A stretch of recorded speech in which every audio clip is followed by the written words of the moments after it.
Assalamualaikum warahmatullahi wabarakatuh. Kembali kami hadirkan lensa pengawasan podcast Bawaslu Kota Kendari. Kali ini kita akan membahas mengenai data pemilih berkelanjutan, dan di Bawaslu Kota Kendari sebagai narasumber kita kali ini adalah PIC pengawasan data pemilih berkelanjutan itu sendiri, anggota Bawaslu Kota Kendari, Koordinator Divisi Hukum Parmas Humas, Bapak Arham SPMT. Ya. Selamat datang, Pak. Sama-sama. Sehat ya? Alhamdulillah sehat. Alhamdulillah. Baik, Pak Kordif, kita akan membahas tentang data pemilih berkelanjutan. Tema kita adalah menjaga hak pilih, mengawal data pemilih berkelanjutan. Baik, Pak Kordif, kita tidak perlu perkenalan lagi dengan sahabat Bawaslu, tentu saja sudah ini kali ketiga kalau tidak salah ya Pak Kordif. Di episode kedua, lalu kemarin kita bicara juga data pemilih berkelanjutan juga di tahun kemarin kalau tidak salah di triwulan pertama. Dan ini triwulan pertama lagi di episode ketiga untuk 2026. Dan ya begitu krusialnya data pemilih berkelanjutan ini sehingga kita harus membahasnya berkali-kali, karena sekali lagi seperti tema kita yang kita angkat adalah menjaga hak pilih, mengawal data pemilih berkelanjutan. Tapi Pak Kordif, sebelum kita lanjut ya, sebenarnya apa, bisa dijelaskan enggak itu apa kira-kira sebenarnya yang dimaksud dengan data pemilih berkelanjutan itu sendiri?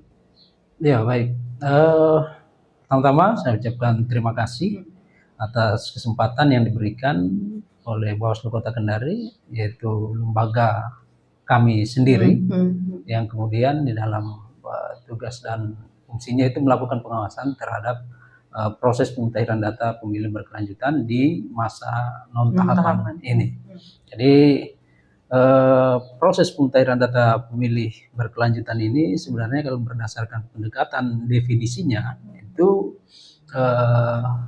di Undang-Undang 7 itu telah dijelaskan bahwa kegiatan pemutahiran data pemilih secara berkelanjutan ini juga menjadi bagian yang harus dilaksanakan dan menjadi kewajiban bagi penyelenggara pemilu seperti KPU, dan tugas pengawasannya itu dilakukan oleh Bawaslu secara berjenjang dari Bawaslu RI, kemudian Bawaslu Provinsi, dan terakhir di Bawaslu Kabupaten Kota. Nah, terkait dengan pemutahiran data pemilih berkelanjutan ini kalau berdasarkan definisinya itu bisa kita temukan di PKPU 1 tahun 2025.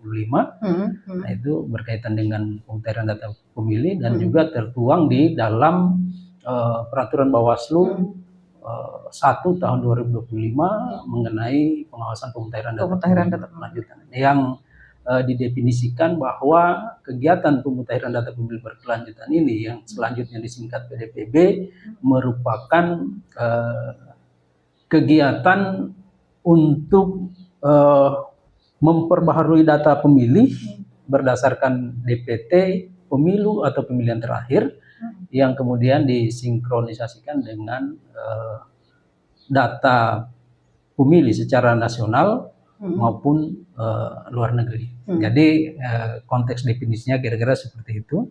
Dalam prosesnya Bawaslu mengambil peran sebagai lembaga yang melakukan pengawasan terhadap proses pemutahiran data yang dilakukan oleh KPU, dan dilakukan pelaporan secara berjenjang dari Bawaslu Kabupaten Kota, kemudian Bawaslu Provinsi, dan Bawaslu Republik Indonesia. Seperti itu. Baik, kalau misalnya kita lihat tadi definisi yang sudah dipaparkan oleh Pak Kordif, dan ini kan kita sedang di masa non-tahapan ya. Dengan sendirinya pemutahiran data pemilih ini yang dilakukan per triwulan, berarti dalam setahun itu sampai triwulan 4 ya untuk jenjang kabupaten kota. Berarti kan bisa kita katakan bahwa pemutahiran data pemilih ini juga sebenarnya sebagai jantung keberhasilannya, gitu. Bisa dikatakan begitu barangkali Pak Kordif. Nah, bisa dijelaskan mengapa aspek keakuratan data ini menjadi jantung dari keberhasilan sebuah pemilihan umum itu sendiri? Ya, data pemilih ini memang bisa dikatakan sebagai hal yang sangat penting. Bahkan ya sebagaimana yang disampaikan oleh Ibu Kordif tadi, bahwa ini merupakan jantung keakuratan data untuk pemilihan. Jadi mengapa ini harus dikatakan demikian? Karena dari sinilah proses awal itu bermulai, di mana data pemilih itu diperbaharui kembali, yang mana dipastikan bahwa tidak akan terjadi kegandaan, kemudian juga tidak terdapat lagi pemilih yang tidak memenuhi syarat kemudian masuk dalam data pemilih, yang pada akhirnya nanti pemilih yang sudah melalui proses pemutahiran melalui PDPB ini, nah inilah yang akan masuk ke dalam penyusunan daftar pemilih, mulai dari daftar pemilih sementara hingga ditetapkan menjadi DPT untuk pemilu di tahun 2029. Ya, harapannya dengan data pemilih itu bahwa masing-masing person atau pemilih itu menggunakan hak pilihnya satu kali untuk satu model pemilihan.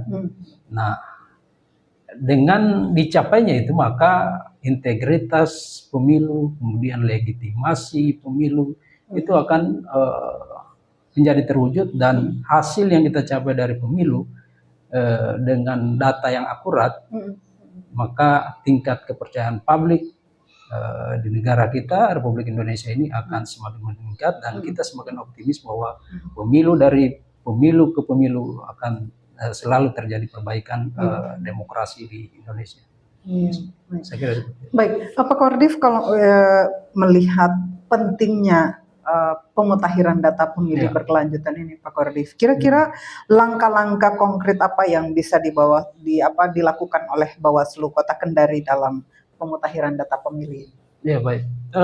Jadi untuk menjalankan tugas dan fungsi pengawasan di Bawaslu, utamanya dalam proses pengawasan pemutahiran data pemilih berkelanjutan ini, maka Bawaslu itu melakukan tugas-tugas pengawasannya dengan 4 item kegiatan yang itu sudah tertulis di dalam peraturan Bawaslu dan wajib dilaksanakan oleh seluruh jajaran Bawaslu. Yang pertama itu kita melakukan kegiatan atau upaya pencegahan, kemudian melakukan pengawasan langsung, kemudian melakukan uji petik, dan yang terakhir kita melakukan peningkatan partisipasi masyarakat di dalam mengawal proses pemutahiran data pemilih berkelanjutan ini. Tentunya hasil-hasil yang sudah kita capai melalui 4 item kegiatan itu dilakukan pelaporan secara berjenjang ya, ke Bawaslu Provinsi dan Bawaslu Republik Indonesia. Seperti itu. Uji petik itu bisa nggak dijelaskan bentuknya bagaimana?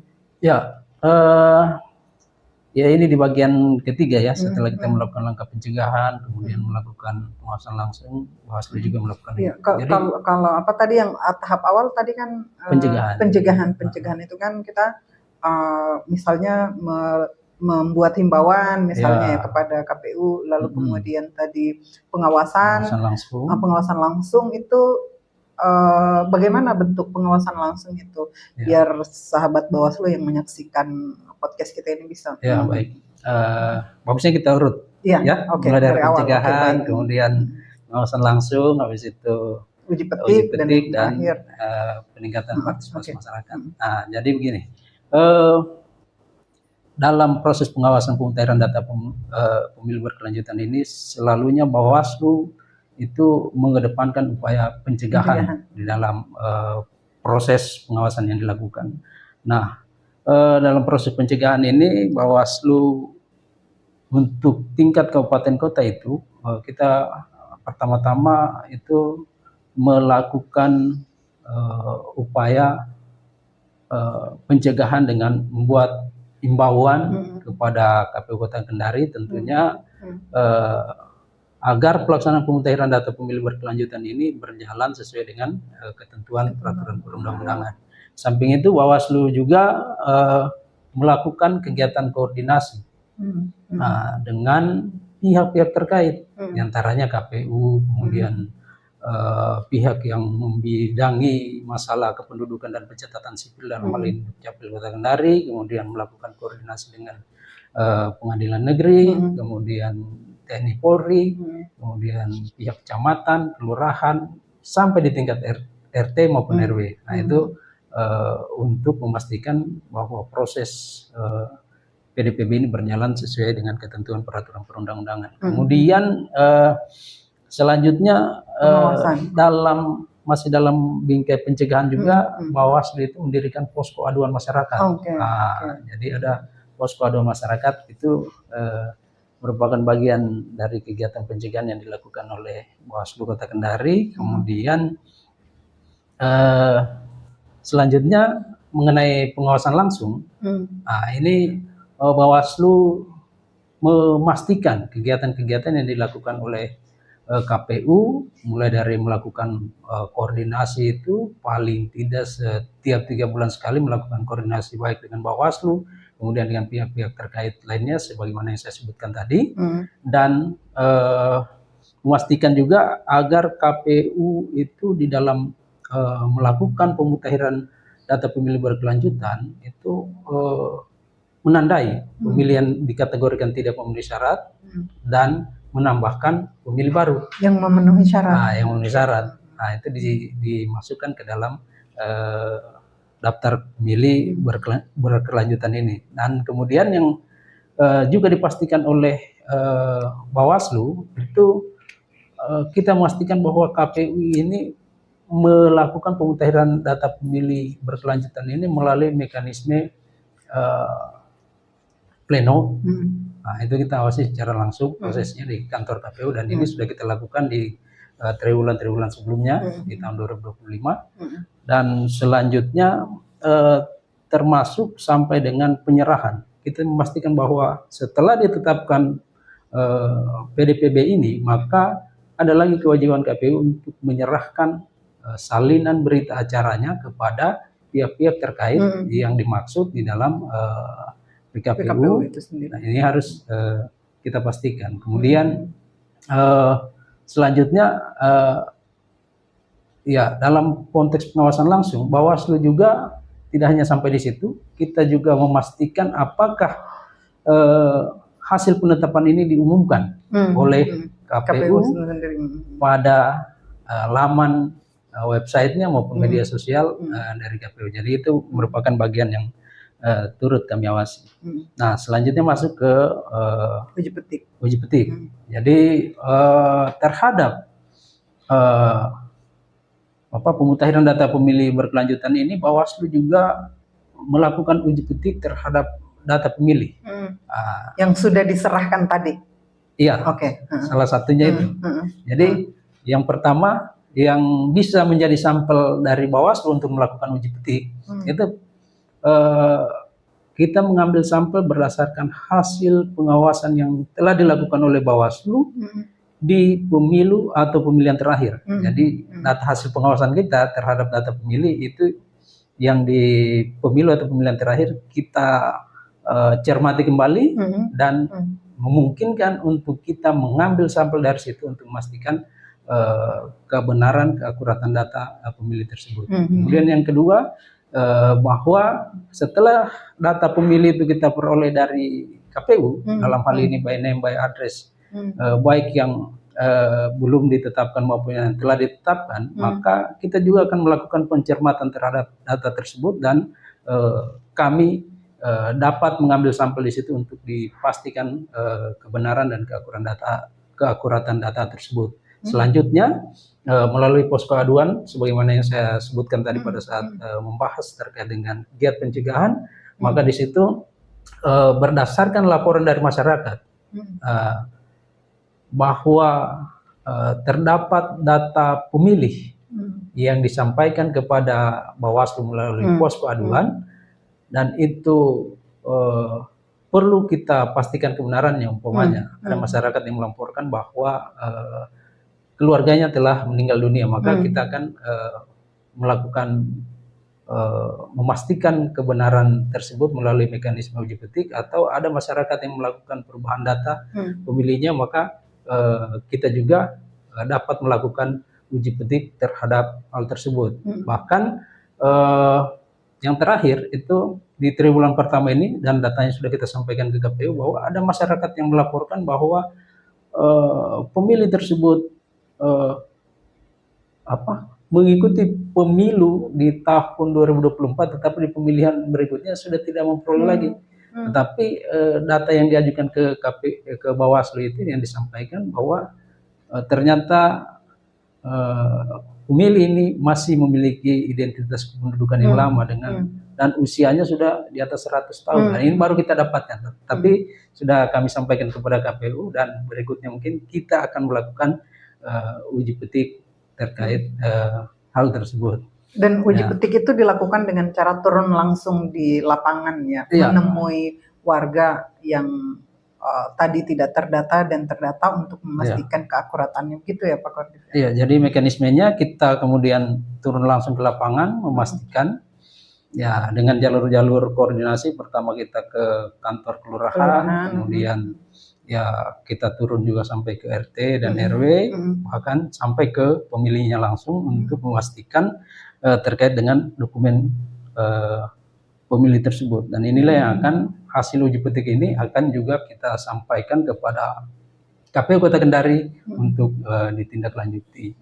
Nah, KPU juga menindaklanjutinya ya bisa dengan melalui ada program mereka yaitu pencocokan dan penelitian terbatas. Jika masih diperlukan keakuratan data, ya KPU bisa melakukan menjadikan sampel uji petik kita itu untuk dilakukan pencocokan dan penelitian secara terbatas, dan itu beberapa kali telah dilakukan oleh KPU dan kita turun melakukan pengawasan terhadap proses coktas yang dilakukan oleh KPU Kota Kendari. Oke, baik. Ya. Tahapan yang terakhir Pak Kordif? Ya, kalau yang terakhir dari sisi pencegahannya, yaitu kita melakukan tahapan yang terakhir ya kita meningkatkan partisipasi masyarakat. Jadi proses partisipasi masyarakat ini kan di mana Bawaslu melibatkan masyarakat untuk turut serta bersama-sama Bawaslu, ya tidak hanya menyampaikan data pemilihnya kepada Bawaslu, tapi juga melakukan pengawasan terhadap proses pemutahiran data pemilih berkelanjutan ini.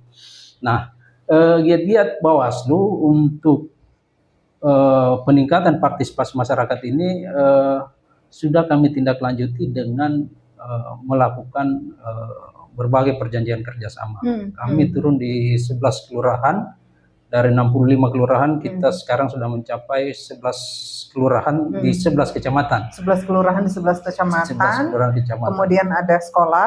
Sekolah, sekolah menengah umum, termasuk sekolah luar biasa. Nah, dalam proses itu untuk mencapai partisipasi masyarakat itu, maka Bawaslu juga tidak hanya melakukan penandatanganan perjanjian kerjasama, tetapi juga memindahkan pojok pengawasan yang ada di Bawaslu ke tempat-tempat yang telah kita buat perjanjian kerjasama. Ini untuk mewujudkan model pengawasan yang lebih terbuka kepada semua lapisan masyarakat. Dan kemudian dari pojok pengawasan tersebut, nah ini kita juga menyampaikan informasi atau memperluas atau membawa ke ruang publik posko aduan kita. Jadi dalam pojok binar pojok pengawasan itu terdapat informasi yang memuat mengenai kemudahan bagi masyarakat untuk dapat mengakses posko aduan masyarakat. Nah, jadi masyarakat yang ingin memperbaharui atau mengecek datanya sebagai pemilih, maka dia dapat melakukan cek DPT online melalui posko aduan masyarakat dan juga dapat selanjutnya melaporkan. Jika ada masyarakat yang belum terdata dalam DPT, maka dia bisa melaporkan ke Bawaslu melalui link yang sudah kita sediakan seperti itu. Baik, Pak Kordif, dengan tahapan-tahapan itu kan kita berharap ya bisa memastikan bahwa data-data pemilih itu bisa terperbaharui gitu ya Pak Kordif. Nah, bagaimana Pak Kordif cara kita untuk memastikan bahwa pemilih pemula dalam hal ini adik-adik kita di usia 17 tahun atau pemilih pemula atau pemilih pemilih pertama, kita bisa juga pemilih baru bagi pensiunan TNI Polri. Bagaimana cara memastikan itu? Ya, jadi untuk memastikan bahwa masyarakat ini dapat masuk ke dalam daftar pemilih, maka ya salah satu caranya kita ya melalui bentuk-bentuk kegiatan sosialisasi. Dan ini tidak hanya dilakukan oleh KPU sebenarnya. kita juga Bawaslu melakukan kegiatan sosialisasi. Jadi kita berkunjung ke apa ke tempat-tempat yang telah tadi sebagaimana saya sebutkan, kita membuat perjanjian kerjasama dan di situ kita bisa memiliki akses langsung dengan masyarakat, menyediakan fasilitas. Nah, mereka melapor kepada Bawaslu.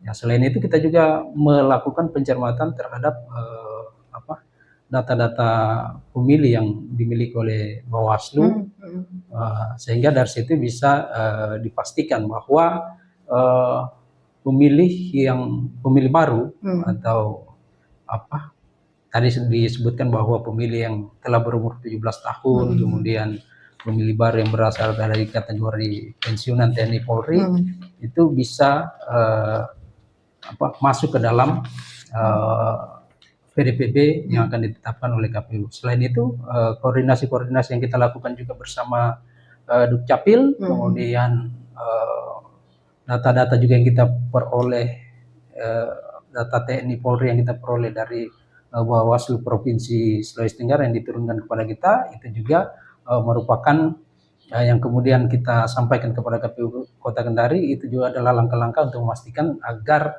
kelompok pemilih ini itu bisa masuk ke dalam daftar pemilih berkelanjutan. Oke, baik. Pak Kordif, dalam proses pemutakhiran data pemilih berkelanjutan ini, apa saja potensi celah pelanggaran atau kerawanan yang paling sering ditemukan di lapangan?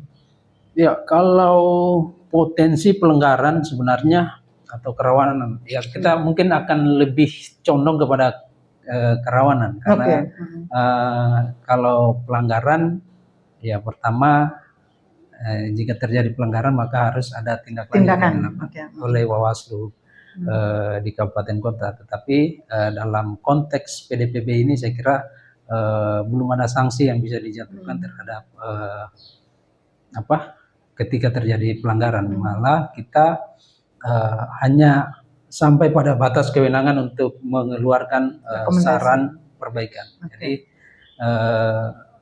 ya itu, selain penyampaian data kepada KPU, kita juga memberikan saran perbaikan terhadap data-data yang kami anggap bahwa ini perlu divalidasi oleh KPU. Dan saran perbaikan itu muncul ketika terjadi kekeliruan yang dilakukan oleh KPU, ya seperti itu. Jadi mengenai kerawanan tadi, ya saya kira yang sering kita temukan di lapangan yaitu adanya ya ini hasil uji petiknya juga kita, adanya pemilih meninggal dunia yang masih terdata di dalam DPT. Setelah kita pastikan, nah ternyata memang pemilih yang sudah meninggal dunia dan masih tercatat di dalam DPT, maka data itulah yang akan kita lakukan saran perbaikan kepada KPU untuk ditindaklanjuti. Dan kemudian kerawanan-kerawanan yang lain, ya saya kira termasuk data ganda barangkali ya. Data ganda itu juga menjadi hal yang rawan, karena ini akan mempengaruhi kualitas data pemilih kita. Karena kalau masih ada data yang ganda kemudian masuk dalam data pemilih, menjadi rawan pada saat pemilu terkait dengan penyalahgunaan. Nah, disinilah mungkin pada saat pemilunya itu baru ada konteks pelanggaran yang akan kita gunakan, dan itu ada perbawaslu lain yang menugaskan Bawaslu untuk memproses itu. Ya, itu. Kalau ini Pak Kordif, karena semua orang kan ini punya hak pilih ya, kalau sudah memenuhi syarat. Tapi bagaimana dengan warga yang pindah domisili, masuk atau keluar Kendari? Bagaimana mekanisme pengawasan ini agar hak suara mereka tidak hilang? Ya, jadi memang pindah domisili ini merupakan salah satu penyumbang data pemilih, sebagaimana yang kita lalui pada saat pleno barusan ini kan, salah satu penyumbang meningkatnya jumlah pemilih di Kota Kendari ini adanya pemilih yang pindah masuk dari luar daerah Kota Kendari, kemudian melakukan aktivitas, melakukan perubahan dokumen kependudukannya, menetap di Kendari untuk melakukan aktivitas kerja, sehingga seluruh dokumen kependudukannya itu sudah berdomisili di Kota Kendari. Ini untuk pemilih pindah masuk. Ada juga yang pindah keluar. Jadi masyarakat Kota Kendari ini ya banyak juga yang melakukan aktivitas kerja di daerah lain, katakanlah dia pindah ke provinsi atau kabupaten lain. Nah, sehingga dokumen kependudukannya berubah dari tadinya masyarakat Kota Kendari kemudian menjadi masyarakat di kabupaten atau provinsi lain. Nah, terkait ini sebaiknya sebenarnya itu harus disampaikan kepada KPU karena ini akan berkaitan ketika pemilih tersebut ternyata berdomisili dalam waktu yang lama sampai dengan hari H pemilihan. Nah, kalau ini tidak terlaporkan kepada KPU maka ya akan terjadi yang kita maksud tadi dengan kerawanan dalam artian kegandaan itu bisa terjadi hal yang seperti itu. Tapi kalau data itu sampai kepada KPU maka KPU bisa melakukan verifikasi terhadap hal itu. Antar daerah Kota Kendari dengan kabupaten lain di Sulawesi Tenggara mungkin bisa saling mensinkronkan data pemilihnya sehingga salah satunya akan di TMS-kan. Dan ya untuk mengetahui hal itu langkah-langkah yang dilakukan oleh Bawaslu ya yang tadi kita memang harus selalu melakukan koordinasi baik dengan pihak KPU utamanya karena mereka yang melakukan proses pengolahan data yang diturunkan dari KPU RI. Nah, kemudian kita juga melakukan koordinasi dengan pihak Dukcapil untuk memperoleh data penduduk yang melakukan perpindahan domisili dan lembaga-lembaga lain yang terkait dengan pemutahiran data pemilih berkelanjutan ini. Kira itu. Baik Pak Kordif, kalau misalnya kita ingin mengecek apakah misalnya kita sudah terdata benar, misalnya sesuai alamat kita atau tidak. Kalau misalnya tidak atau tidak memenuhi syarat itu, di mana kita bisa melapor untuk perubahan data? Langkah apa yang harus dilakukan?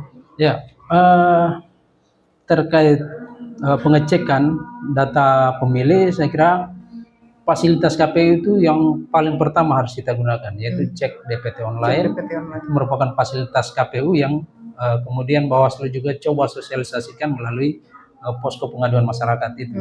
Nah, terkait pengecekan yang dilakukan oleh masyarakat, saya kira itu hal yang harus dilakukan secara terus-menerus oleh masyarakat supaya bisa memastikan apakah dia masih terdaftar di dalam DPT atau terjadi perubahan. Nah, untuk perubahan elemen data tadi saya kira banyak langkah yang harus dilakukan. Utamanya kita di Kota Kendari ini kan potensi perubahan elemen datanya itu ada karena kemarin waktu kita rapat pleno terungkap bahwa pernah terjadi pemilihan RT.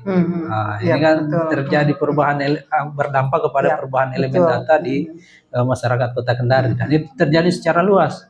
Nah, jika ini tidak dilakukan pembaharuan data, maka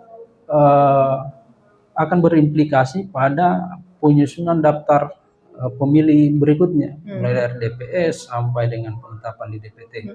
Sehingga pada saat rapat pleno itu berkembang, kita mencari solusi terkait hal itu dengan cara melibatkan pemerintah Kota Kendari dan Dukcapil karena mereka yang memiliki akses langsung untuk melakukan perubahan elemen data bagi masyarakat.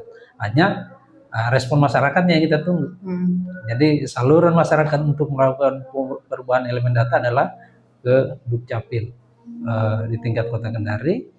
Dan kita sebagai penyelenggara pemilu KPU dan Bawaslu ya harus menggiatkan kegiatan sosialisasi agar terbuka pemikiran masyarakat untuk segera melakukan pembaharuan data pemilih mereka.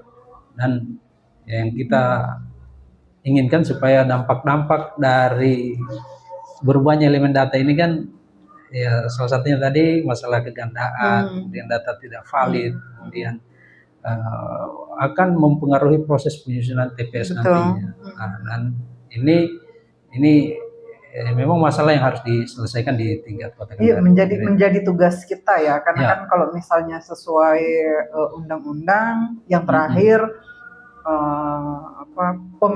pemilihan itu akan dilakukan di 2029. Sementara tahapan itu selalu dilakukan 2 tahun sebelumnya. Berarti otomatis tahapan itu akan dimulai 2027. Sekarang 2026. Berarti memang tugas kita ini sekarang selama 1 tahun ini kita tersisa 8 bulan terakhir ini sebelum masuk di tahapan itu untuk memutahirkan itu ya. Dan memang harus lebih masif ya Pak Kordif. Baik Pak Kordif, kalau misalnya melihat dari pengalaman selama ini Pak Kordif untuk pemutahiran data pemilih, sejauh mana peran komunitas atau masyarakat sipil untuk membantu Bawaslu dan KPU itu sendiri dalam pemutahiran data pemilih ini? Ya, kalau tingkat partisipasi masyarakat dalam pemutahiran data pemilih berkelanjutan ini, ya saya sudah sampaikan tadi bahwa selain KPU melakukan sosialisasi kepada masyarakat, Bawaslu juga melakukan kegiatan serupa walaupun bentuknya yang berbeda. Jadi dari giat-giat perjanjian kerjasama yang kita lakukan, kemudian pendirian pojok pengawasan dan posko aduan, dari situ ada respon masyarakat. Contohnya sebagai contoh ya, di Kelurahan Tobi Meta Kecamatan Nambo terdapat pemilih baru itu yang pada saat kita mendirikan posko 1 hari 2 hari setelah itu sudah ada laporan masyarakat yang masuk ke Bawaslu, dan itu sudah kami sampaikan dokumennya kepada KPU Kota Kendari dan telah ditindaklanjuti. Nah, bentuk-bentuk partisipasi masyarakat lainnya ya saya kira melalui kerjasama yang kita lakukan ke pihak sekolah, adanya antusias dari pemilih baru yang telah berusia 17 tahun itu untuk melakukan pengecekan datanya secara mandiri. Jadi kita sediakan binernya, kemudian di situ ada petunjuk-petunjuk untuk melakukan pengecekan data secara mandiri. Nah, mereka melakukan itu. Jadi kita memfasilitasi medianya, mereka melakukan ceknya dan langsung melapor kepada Bawaslu Kota Kendari. Berarti memang selain selain kerja kita yang masif juga peran masyarakat itu juga menentukan. Ya. Oke, baik. Dan itu sangat membantu pelaksana teknik, penyelenggara teknis maupun kita sebagai pengawas dalam pemutahiran data pemilih. Ya, baik Pak Kordif, kita sampai pada 2 pertanyaan terakhir di episode kita kali ini Pak Kordif. Bagaimana Bawaslu itu sendiri memastikan bahwa hasil PDPB itu benar-benar menjadi data pemilih tetap yang bersih dan minim sengketa saat tahapan pemilihan mulai? Ya, untuk memastikan itu maka Bawaslu ya dalam konteks pengawasan ya kita harus pertama menjalankan tugas pengawasan kita sesuai dengan ketentuan yang telah diatur dalam peraturan Bawaslu berkaitan dengan pengawasan pemutahiran data pemilu berkelanjutan ini, dan kemudian melakukan proses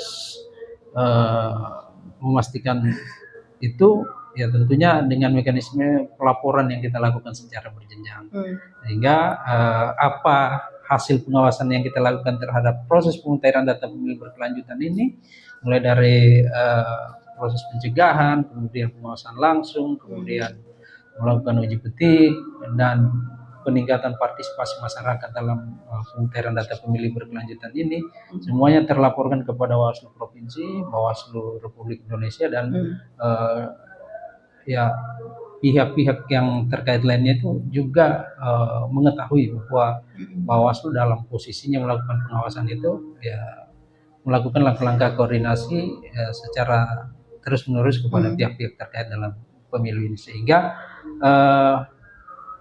data-data yang dihasilkan itu diketahui oleh banyak pihak dan pada akhirnya semuanya akan terverifikasi, dan itulah data yang akan masuk ke menjadi data pemilih yang tentunya juga akan melalui penyaringan lagi di penyusunan daftar pemilih sementara, kemudian mungkin saja ada juga pemilihan, ada perubahan lagi, tingkatan di dalam penyusunan daftar pemilih hingga ditetapkan menjadi daftar pemilih tetap.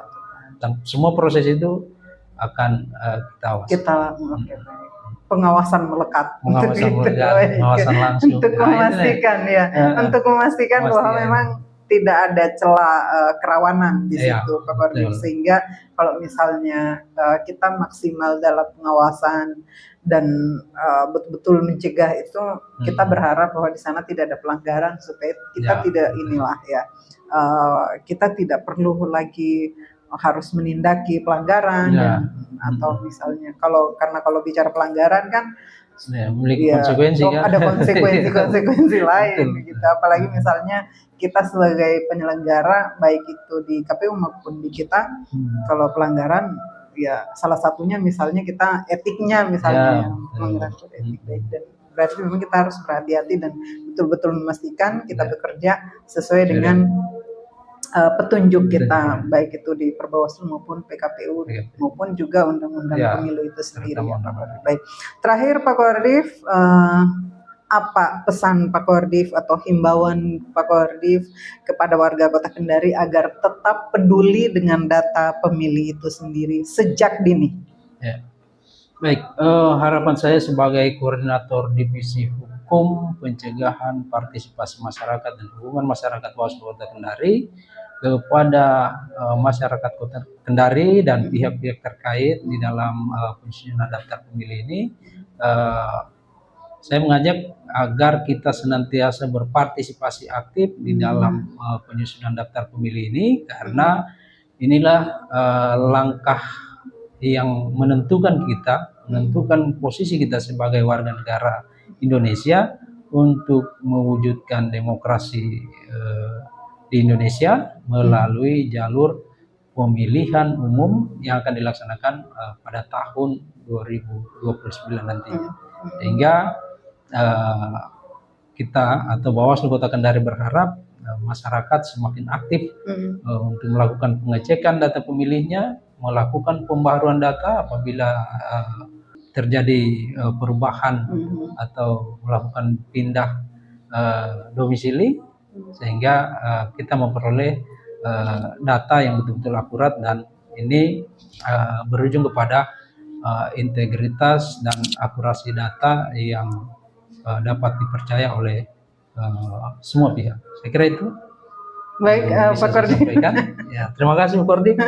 Baik Pak Korbit, terima kasih atas kesediaannya untuk podcast kita kali ini. Kita betul-betul sesuai tema kita, menjaga hak pilih, mengawasi data pemilih berkelanjutan. Terima kasih Pak Korbit sekali lagi. Terima kasih sahabat Bawaslu, teman-teman semua yang menyaksikan Lensa Pengawasan podcast Bawaslu Kota Kendari. Kita berharap kita masih akan ketemu di episode-episode selanjutnya. Assalamualaikum warahmatullahi wabarakatuh.